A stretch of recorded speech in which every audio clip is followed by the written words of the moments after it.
안녕하십니까. 기본소득당 상임대표 국회의원 용혜인입니다.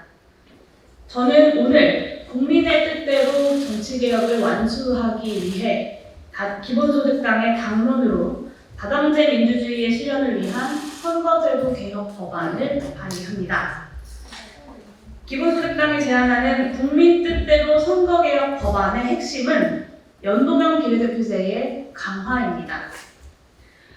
국회 전원위원회의 실패에 이어 결국 선거개혁마저 총체적 실패를 맞이하고 있습니다. 국회가 직접 실시한 국민국론조사 결과는 명백했습니다. 현행 초선거구제와 준연동형 비례대표제를 유지하되 국회의원 정수와 비례대표 의석수를 늘리고 연동형 비례대표제를 더욱 강화하는 방향이야말로 올바른 선거제도 개혁이라는 것입니다. 승자독식의 지역구 중심 선거제도로 거대 양당의 기득권을 유지하는 것이 아니라 새로운 정치 세력이 국회에 진입해서 서로 공존하고 견제하면서 소외된 국민과 다양한 가치를 국회가 대변하도록 만드는 것이 선거개혁의 일관된 원칙이고 방향이었다는 것입니다. 그러나 국회의장을 비롯한 국민의힘과 더불어민주당, 기득권 양당은 이를 왜곡하고 역행하며 국회로 하여금 국민의 의지마저 거부하도록 만들고 있습니다. 정개특위 합의안을 전원이 직전에 번복하고 전원위원회는 말잔치로 끝내버린 것에 이어서 국민공론조사 결과를 뭉개버리고 원내 재정당 간의 합의는 내팽개친 채 기득권 양당 외에 그 누구도 가정을 알 수 없는 밀실 합의에만 골몰하고 있습니다. 심지어 한간에는 밀실 합의의 결과가 병립형 비례대표제의 복귀일 거라는 믿기 힘든 소문까지 타당합니다. 최악의 퇴행이 아닐 수 없습니다.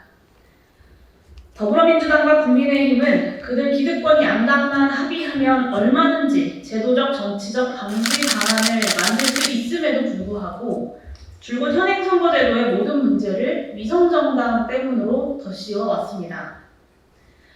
결국 다당제 민주주의 질서를 약화시키고 거대 양당의 의석 독식, 적대적 공생을 유지하기 위해 위성정당 공포를 동원해가면서 다른 모든 선거제도 개혁안을 거부하며 연동형 비례대표제 폐지, 병립형 비례대표제 회귀라는 유일한 결론을 차근히 쌓아왔다고밖에 평가할 수 없습니다. 거대 양당에게 위성정당 따위보다 더 큰 독점적 이익을 가져다줄 병립형 비례대표제의 회귀에 위성정당을 명분으로 내세우는 거대 양당의 주장은 그야말로 모순입니다. 안타깝게도 연동형 비례대표제를 강하게 지지해온 정치 세력들 또한 그간 이러한 위성정당 공포론에 동조하며 기득권 양당의 논리를 전혀 극복해오지 못했습니다. 선거제도 개편이 어려우면 위성정당 방지 조항만 넣자라는 소극적인 주장으로는 선거제도 개혁 결코 해낼 수 없습니다. 기득권 양당이 국민의 뜻을 저버릴 때일수록 국민의 뜻을 원칙으로 삼아 보다 과감하게 개혁하자고 제안해야 하지 않겠습니까? 이에 제안합니다. 연동형 비례대표제 강화라는 원칙을 분명히 합시다. 국민국론조사 결과대로 역대 국회가 합의해온 대로 연동형 비례대표제의 제도적 안착과 정치적 합의 수준을 높여갈 수 있도록 현행 준연동형 비례대표제를 보완하고 강화하는 선거제도 개혁 논의를 원점에서부터 다시 시작하고 확장합시다.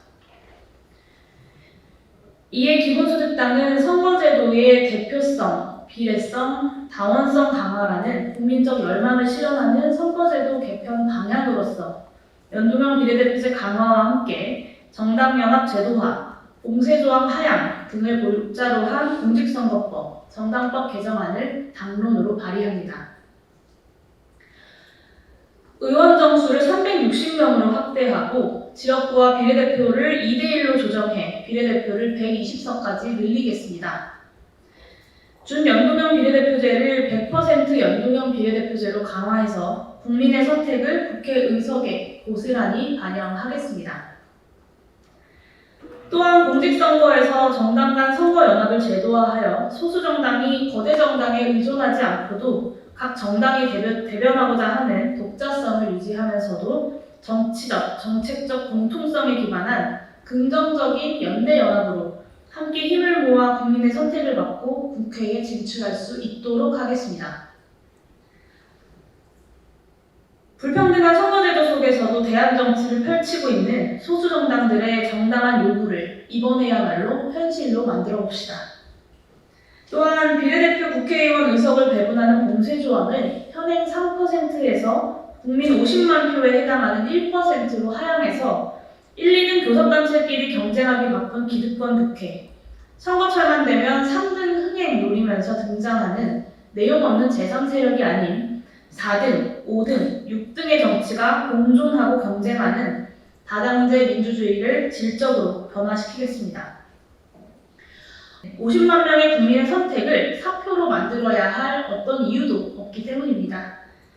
기본소득당이 오늘 제안하는 국민 뜻대로 선거제도 개혁 법안은 기본소득당과 같은 대안적인 정당들이 원내에 진출하고 저 용해인과 같은 새로운 정치인들이 더 많이 등장해서 기득권 정치와 맞서는 새로운 대안 정치를 펼칠 수 있는 진정한 다당제 정치개혁의 출발점이 될 것이라 확신합니다. 또한 선거제도 개혁 논의의 선호에 있어서도 명분도 없는 병립형 퇴행보다는 연동형 비례대표제를 강화하는 제도적 보완이 우선입니다. 독일과 뉴질랜드처럼 연동형 비례대표제가 잘 안착된 곳에서는 정당투표 기반의 선거제도 인식, 다수의 비례대표 의석과 높은 비중, 비례의석 배분에서 100% 연동률 적용, 선거에서의 연합정당 보장에 따라 연동형 비례대표제 하에서도 위성정당 문제 또한 발생하지 않고 있음을 직시해야 합니다. 거대 양당이라면 1시간이면 10명을 채워 발의했을 이 법안을 소수정당인 기본소득당이 여러 정당의 여러 의원님들의 동의를 모아 오늘 이 법안을 발의해 새로운 논의에 붙이기까지 장장 4개월이라는 시간이 걸렸습니다. 그동안 기득권 양당의 선거 개혁이라는 조용한 폭주는 국민의 경고를 무시한 채 탈선을 거듭해왔습니다. 저 용해인이 대표 발의한 국민 뜻대로 선거개혁 법안이 자신들의 기득권이 무너지는 것 어느 하나 용납하지 않는 기득권 양당의 오욕으로 멈춰버린 선거제도 개혁의 시계를 다시 돌릴 수 있기를 희망합니다. 저 용해인과 기본소득당은 거대 양당만 외면하고 있는 민심을 21대 국회에서 기어코 관철시키기 위해 장강의 뒷물결이 앞물결을 밀어내듯 국민의 뜻대로 새로운 정치가 낡은 기득권 정치를 몰아낼 수 있도록 국민만 바라보고 최선의 노력을 다하겠습니다. 이상으로 기자회견 마치도록 하겠습니다. 고맙습니다.